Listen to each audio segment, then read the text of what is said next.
Okay. Everybody recovered? I walked into the other room and I see Pip in the dark clutching a pillow saying, make the spooky lady go away. Okay. So welcome to part 2, everybody, of the Grim Gazette. We are going to be spending some time with Tev here. He is over in the UK. He is over in England. And he has been creating content on YouTube for the past year. He just celebrated his 1-year anniversary. And he's killing it. He is killing it on YouTube. I've left a link in the show notes on the YouTube edition of this. The name of his show is called Very Nearly Interesting. And he does these very short segments, so we're going to probably watch most, if not all, of this in some way, and we'll be commenting on it, pausing and commenting. And then I'm going to get to the paranormal part of this a little later. So stay with me, everybody, because there is a reason why I want to do a deep dive with Tev right here. So Tav, I believe is what he goes by. Anyway.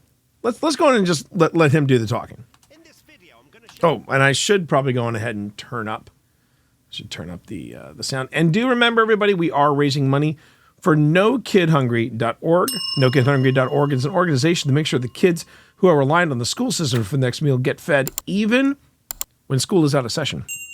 And I'm currently raising money for them just for tonight. It's just a one-shot thing for Titan Taco Tuesday. And remember that for every $1 you donate, that is 10 healthy meals generated for kids.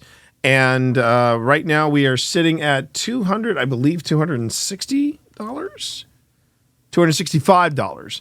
So thank you for everybody who have donated tonight. Looking to reach $500 if at all possible. But let's get back to this. So yeah, let's go ahead and let's kick back with Very Nearly Interesting, and you'll see why I'm giving them a little bit of love on this Grim Gazette. Here we go.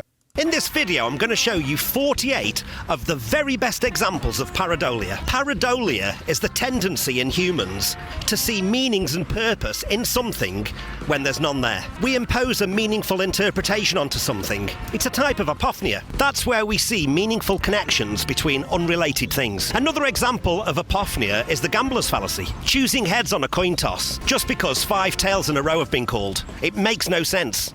But we do it anyway. The most stark realisation of pareidolia is seeing faces and things. But sometimes we see objects and animals as well, in the unlikeliest of places, and it happens fast. We can see a face, and we can even gauge the mood of the face that our brain has just made up. You don't need to do any work here. You don't need to go through a thought process to imagine a face. You experience a very early and speedy automatic process. Cognitive processes swing into action with the slightest of face-like objects. These processes alert you to the identity and the mood of the face, even before your conscious mind computes it. It could be in a brick wall, a puddle, a cloud formation, or just unusual lighting. Studies have been done on pareidolia, trying to understand how we can see faces in random images and scenes, easily and with zero effort. It's now thought that we've evolved to process faces and the emotions behind them at lightning speed. Imagine living hundreds of thousands of years ago and coming across a threatening person, but had to spend minutes mulling over whether they're friendly or not. Well, that could be the end of you, and you wouldn't get a chance to pass on your genes. People who are faster at gauging the mood of others had an advantage, and they were more likely to survive. They could flee and take themselves out of harm's way, and then go on to reproduce. Researchers have theorized that it's natural selection at play. Maybe that's why we've all become world-class experts in faces and mood recognition. There's a part of our brain dedicated to it, and it's highly tuned. It's called the fusiform face area. It activates at astonishing speed if you see a face. It also activates at almost the same speed if we see something that's perceived as a face. In pareidolia, it seems that this area of our brain just gets a little bit overexcitable. It can mistakenly interpret something with face-like qualities as an actual face. If you subject a person with images of faces and then then give them an MRI scan, this area of the brain lights up. It's the part of the human visualization system that specializes in facial recognition. Pareidolia is facial recognition in faceless objects. Your brain has given you fast-track information on mood and threat levels. Let's prime our fusiform face area for some action. I love this guy. I do. I absolutely friggin' love this guy. I don't know how Pip found him. And I remember she did say I tuned into him just for his accent, because he has such a wonderful British accent. But it's also I think it's the genuine enthusiasm that he exudes. He really is all of his videos are like this. All of his videos are like this, and I absolutely adore it. But now you see why we're talking about it. We're talking about pareidolia, which is something that you'll hear me talk about a lot. You'll hear Alex Mitsua talk about a lot. You'll hear Tav talk about it too. Let's go. Luke for 48 faces and things.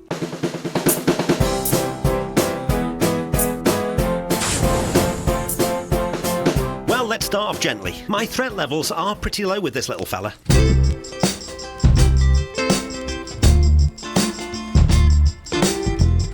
Well, that's just about the cutest fire hydrant I've ever seen.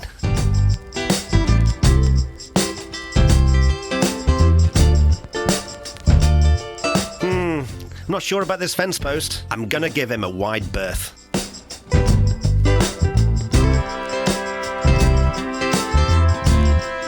What a friendly house.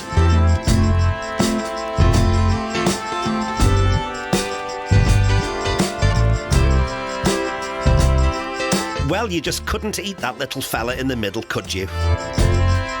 Seeing as I just did a cooking stream, no, I wouldn't eat that one, because that means something got there before we did. So I would pass on a tomato that looked like that. That is not worthy of my pico de gallo.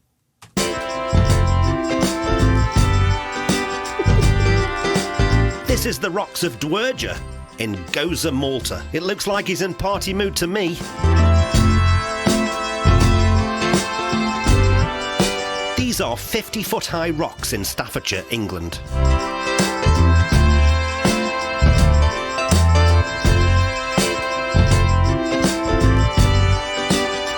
This cup of coffee has messed up, and he knows it.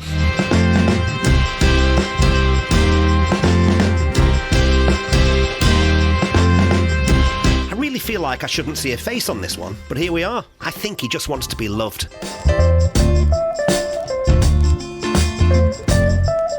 He looks like he's out of breath, or maybe it's a hot day.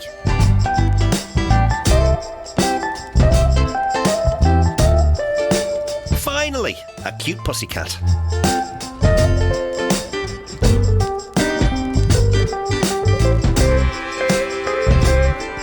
This house does seem rather shifty to me. I'll have to keep my eye on him. That house is sus. This house is sus. What we're talking about here, Ben, we're talking about pareidolia. And we're looking at this this gentleman's YouTube channel called Very Nearly Interesting. And that house is okay, man. I'm doing this foundation from a lot of different angles, man. But I got this woman. She's digging 30 feet under my foundations, man, and it's not cool.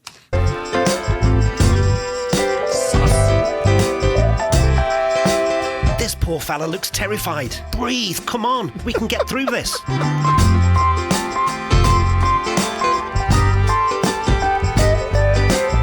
I think it's the dangly zip that makes all the difference on this one.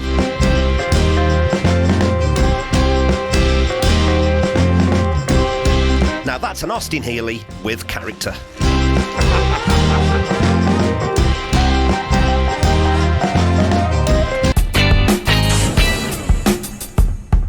Is it just me, or is this the first female we've seen? Most people categorise faces and things as male. We're not sure why. Thank you, Vi. I appreciate that. Thank you. Now remember, this is a long collection of faces, but you get the idea. You get the idea. This is what Very Nearly Interesting's Actually, if you see it here, Pod Culture, take a look. There's the eye, there's the nose, and then you see the two lips over here. It actually looks like, it almost looks like Nina Simone. It looks like Nina Simone singing from a side profile. That's what I'm seeing anyway. But again, power of pareidolia, right? Well, you just couldn't throw this rubbish out now, could you?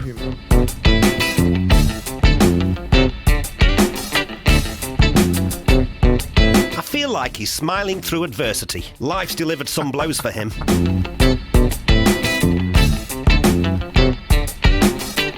He's had a shock, hasn't he? Breathe, come on. Everything's gonna be fine.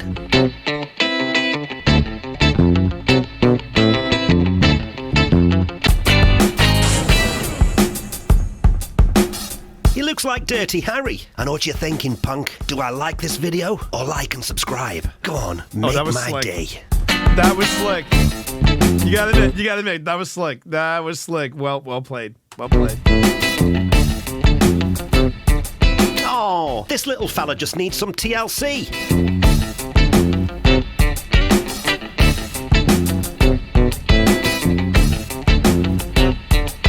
This rock should not work, but it does. He just wants a good home.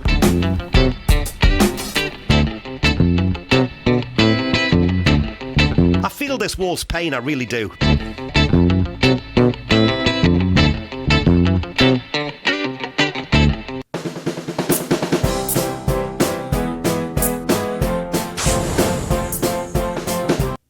So, Very Nearly Interesting does this. They take a lot of quirky topics, and they make. And he's been making video about these different things for a year now. So the other thing, and I brought this up because you hear me talk about pareidolia all the time. You hear me talk about it in different videos. You hear me talk about it when I'm reviewing evidence, and I think this is a great example of how pareidolia can alter your perception of what is real and what isn't. And it's the thing that we have to be careful about when we get into paranormal investigation, is we have to make sure that we're not mistaking something for something else. You know what I mean? And I mean, if you're thinking, do I have any examples? I actually do. There is one of our investigations. It's over at Cresson. It is over at Cresson. And Cresson is one of my favorite investigations. I absolutely loved the Cresson experience. I know for a fact I could never convince my wife to do that, because there's just no way. She would never do that. But I think it was here. Yeah. This is when Phil and I are talking about the moment of pareidolia. But I'm going to play this clip again, and I'm playing it. So in this particular, to phasmophobia. Yeah. Oh, right. So when we walked into D Block, it was the map. It was connected. So what we're about to talk about is pareidolia, but this time not from a visual standpoint, from an oral standpoint. Okay, and I'm just gonna let this clip play. It's funny too, when I go back and I watch the older versions of what we did on Old Spirits, I go, I kind of miss that format. The new format is working for us. Don't get me wrong. I do like the longer uninterrupted clips, and like what we did for the holiday special and what we did with Fuck Your County Jail. But I mean, maybe I'm just nostalgic. But I miss this. But here we go. Edit games. It was the map. What started us on this adventure. So in this particular clip, now you sent me this clip, and I got very excited about it at first, and I'll explain why at first, and I'll go ahead and play what we got here. So. Sorry. And I will defend it to the death. I'm sure, but you got to hear me out. But yeah, that's what's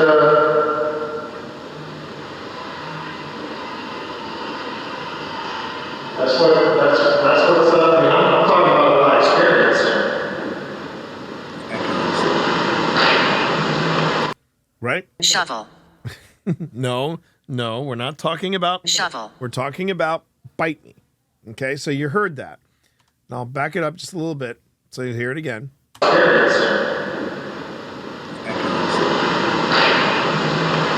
And I'm curious to think, yes, that mic is the flux tube response noise. So I listened to this repeatedly. And I did. And you're right. It does, because I know that in this moment we are sassing the ghost pretty hard. That is not to be confused with taunting. No, we were not Sassing taunting. and taunting are two very different beasts. Two very different beasts. But I'm going to play this clip again, and I'm playing it with the native audio. Native audio being off of the video player, off of the video camera. I see. Yeah. Okay. And this is what I heard. I mean, it's true. But yeah,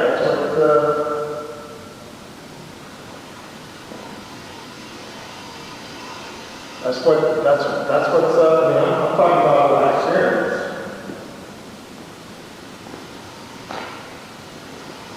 So you stepped. So again, I'll play that again. That's I'm talking about what I experienced.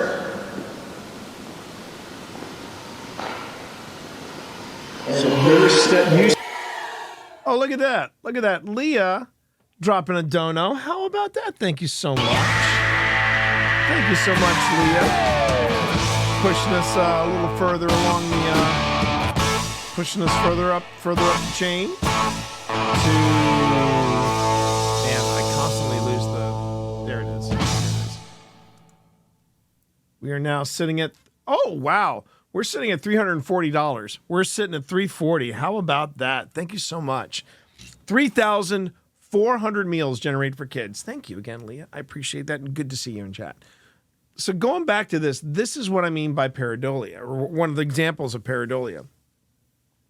Yes, the pickups on the other microphone were a lot more sensitive, but when you compare it to this, yes, with the echo of where we were, it does sound like someone's whispering, "Bite me." But then you hear this at the exact same time. And of course, Phil goes in for the defense. I stepped on something. I did hear that. I'm telling you, that was you. Time out. No, I did. Time out. I did hear that on the video. Right. I did hear that on the video. But on the Eva Star. And I never got this audio. I never got the audio that he's talking about. The H4 and the H1 really heard the bite me. I can't get behind it, and here's why. We're talking about environment.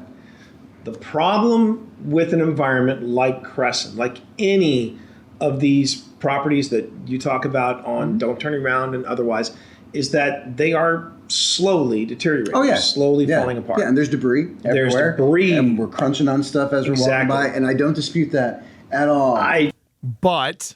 Which is why I went through every single recording before I sent you that. I could have used that. I should have stripped the video audio. You should have also sent me the H1 and the H4 and say, and now we have learned a lesson about when we move forward, because I will argue that was just because this didn't happen just here. Well, it is 2 years ago. You're right. You guys are big braining in that clip. Well, now keep in mind, this is season one. This is season one, and this was the format. We were doing it in the format, I call it the format of cinema therapy, or a therapist reacts, or whatever you want to call, a professional reacts to. We were doing it in that format, and it was working fine for us. But what I found out was that wasn't what people wanted in paranormal videos. When we changed our format to longer, more in-depth clips, where it was just the investigation, that's when people started really responding. And I'm like, oh, okay. So, season one was just us seeing, can we do a full season of ghost hunting? We found out we did, and now we're in season two.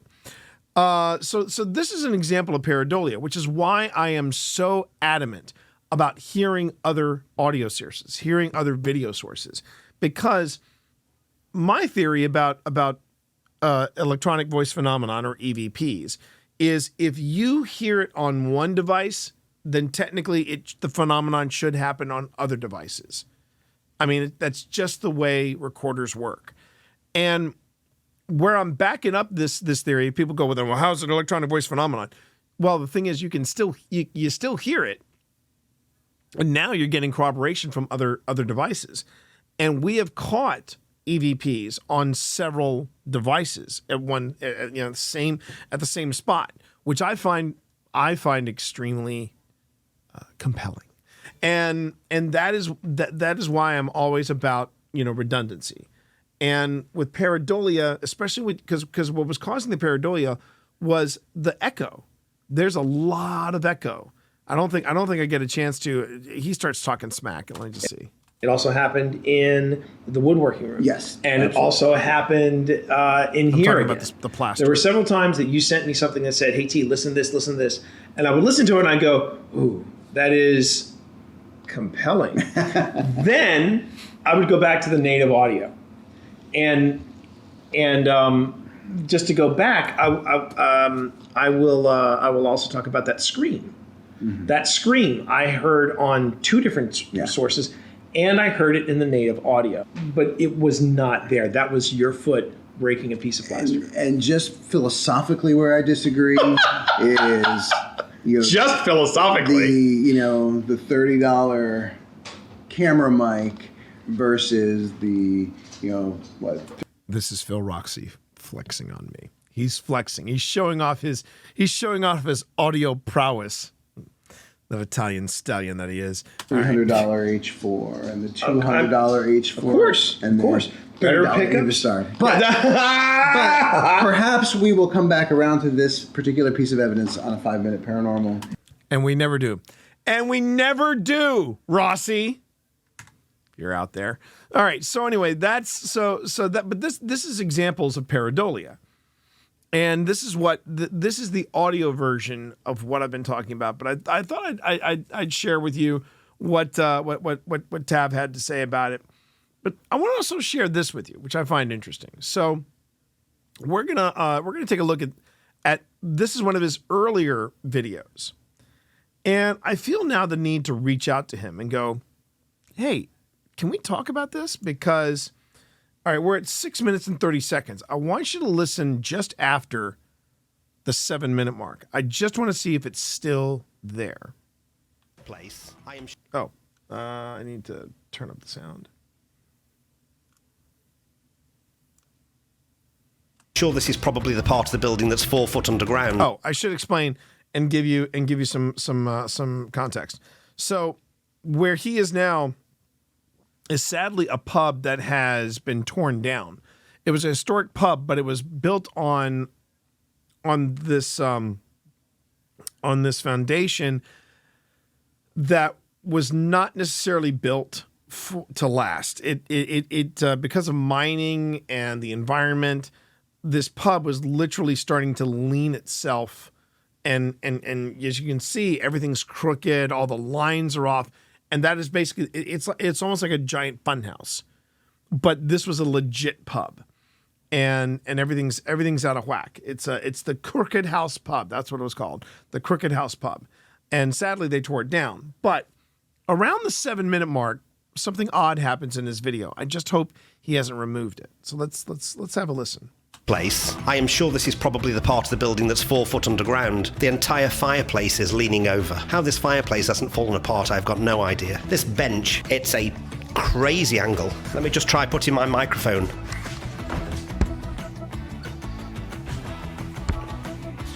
The strange thing is, even though that table looks on a crazy angle, nothing rolls down it. But there's also a strange phenomenon in this pub. That marbles roll up bank. Let me show you. There's a marble here for you spy tourists. Have you had to go yet? Marble. That's clearly going up bank. The problem is with this pub is you don't have an horizon for reference. You've got no way of centering your brain. You haven't got an horizon to be able to understand. All right, so it just went by. Let me see if it's still there. Angle. Let me just try putting my microphone.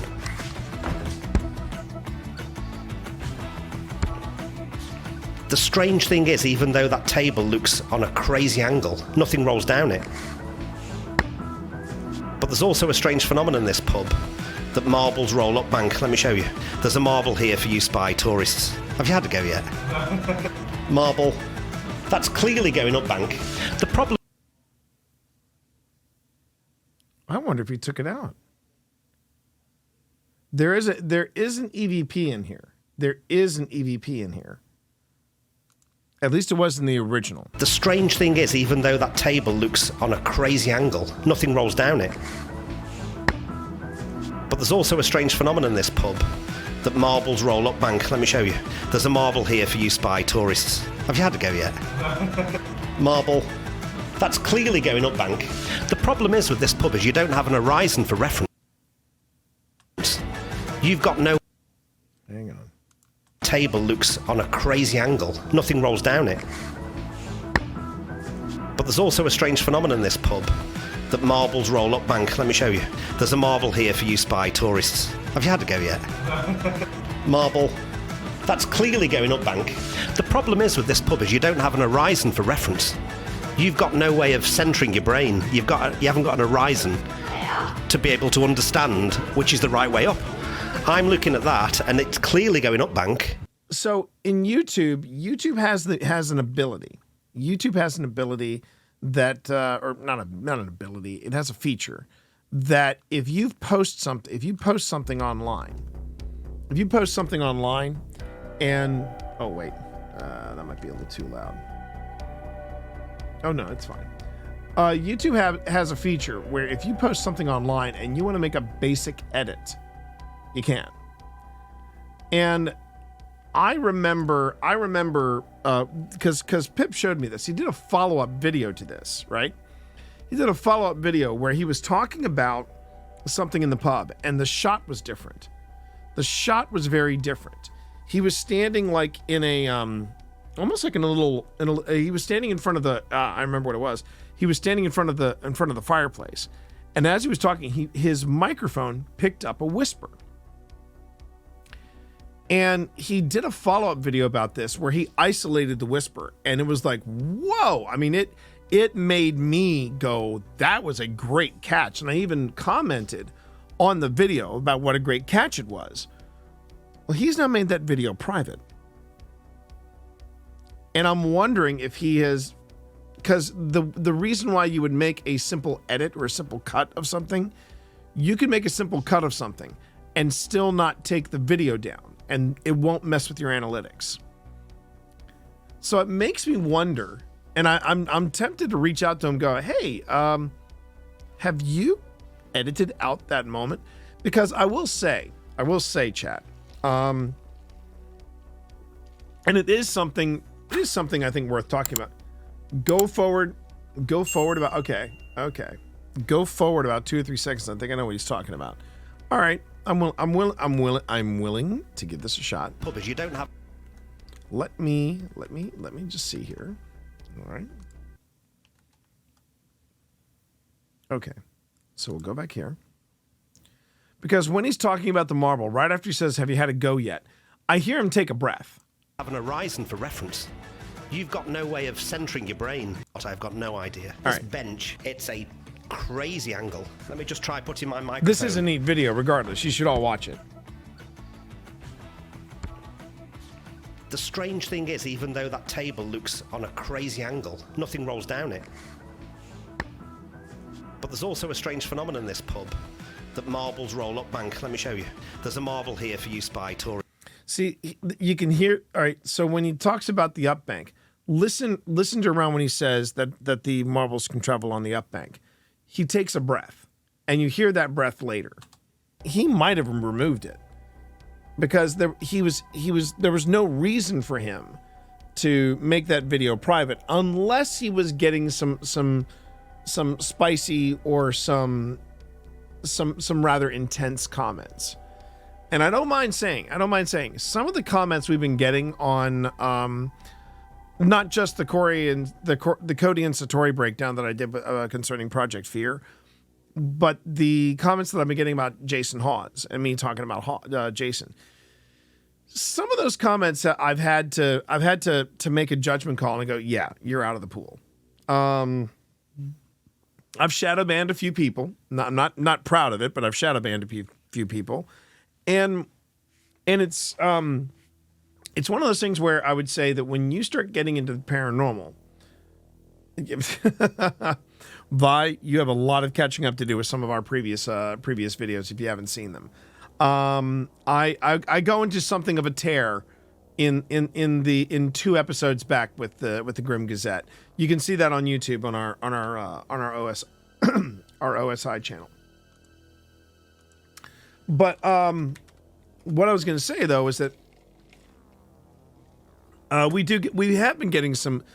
We have gotten quite a few. I had an exchange today with someone who sounded as if she wanted to make her presence known, and I was like, okay, you have my attention. I'm gonna give you the floor, and it was her follow-up question her follow-up comment that made me go, ooh, okay, I'll just give this a like and I'll move on. She says in her comment over at OSI, she says in her comment, yeah, I told Jason this. And I just kind of stared at her and went, ooh, you went on ahead and you took this opinion and you told Jason because you felt that need to tell somebody this opinion that you cannot back. It's just a feeling you have, but you're going to tell Jason because you're right and he's wrong. I mean, and here's the thing, and I know Spence can probably relate. And I know my wife can too. We've had you go to science fiction conventions and you meet some people, and there are 2 types of people that you meet. One of those groups of people are people who are passionate about stuff they love, and they want to share that with you. Now, you might disagree with some of the stuff that they say, and they might disagree with some of the stuff you say, but you get along simpatico because we're nerds at the end of the day, you know. That's me, that's Pip, that's Spence, right? Then there's the other side of geekdom. These are the people that I'm currently dealing with after making a post about She-Hulk and how much I enjoyed it. And it is now technically going viral on Threads. I post a lot of stuff on Threads, but of all the things to go viral over, my opinion of She-Hulk is bringing all these incels out of the freaking woodwork. Yes, it was pod culture, but that's not. But you know what? According to incels, I don't know better. I do not know what I'm talking about. And I was put in my place by some dude who wrote and directed his first film, and it's on Tubi.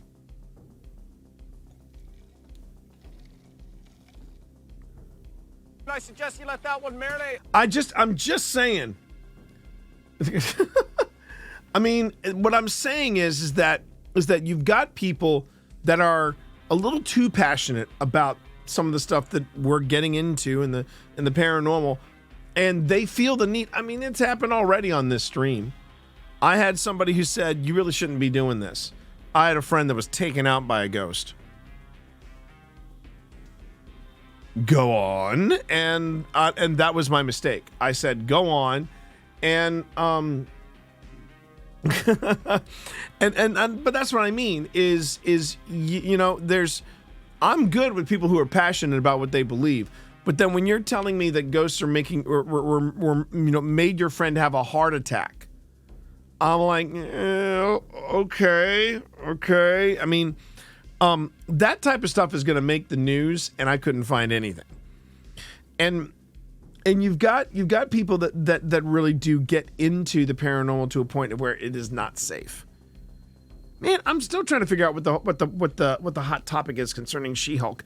I enjoyed it, but you see what I mean? Right now we're splintering off to this. She-Hulk's even more fun to watch if you think Jennifer Walters is another clone of Woman from Black. Exactly. I mean, this is the power of She-Hulk. And what was and just so you know, the GIF that I used from She-Hulk was the GIF where she says, "Yeah, that's what we do, She-Hulk. We that's what Hulks do. We smash things. Bruce smashes building. I smash the fourth wall, and sometimes Matt Murdock." I mean, That moment, I was like, I am freaking sold. A yellow daredevil. Now you're going deep, and that's the kind of passion that I respect. But I've met some passionate people who I've met some passionate people in the paranormal that have to tell me you are not. It goes a little bit into what Cody and Satori were pushing in part 3, which again I'm not going to go into. I'm not going to go into the Grim Gazette. I've already covered my thoughts about. I think everything that I wanted to say about what's going on was said with part 2.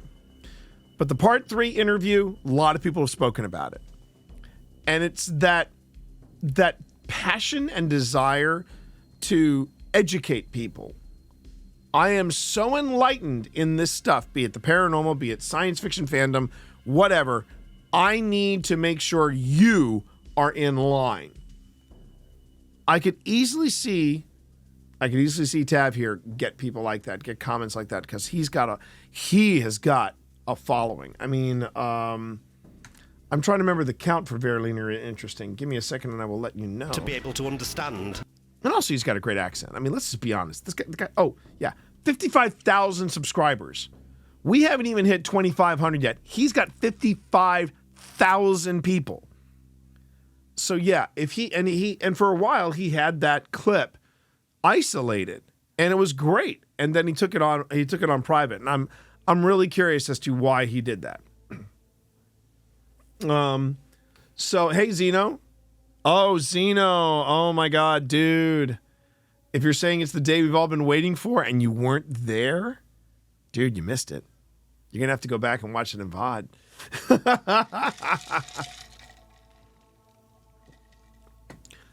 Now you see, okay, Vi, I'm not sure what that is in reference to.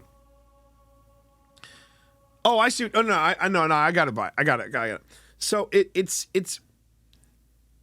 a little different in their case. But the point I'm getting at is that there are people that do this sort of thing. Whether it's in the paranormal, whether it's in sci-fi, whether it's in publishing, and it's, and we have a name for it, gatekeepers. And I'll admit, I can sometimes, that's what the VODs are for, exactly, Zeno. And I'll be the first one to admit, I do feel like there was a time where I was a gatekeeper. And I had to and you'll appreciate this, Brad, pod culture. You'll appreciate this, Brad. It was over podcasting. I really got into people's people's faces a little too much. But I was getting into people's faces about, if you don't have an RSS feed, you're not podcasting. And Chuck and I drew a line in the sand as the authors of Podcasting for Dummies, and we said that point blank.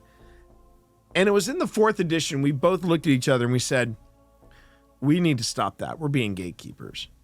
We have to broaden our minds and basically say, it's not the RSS feed that defines a podcast.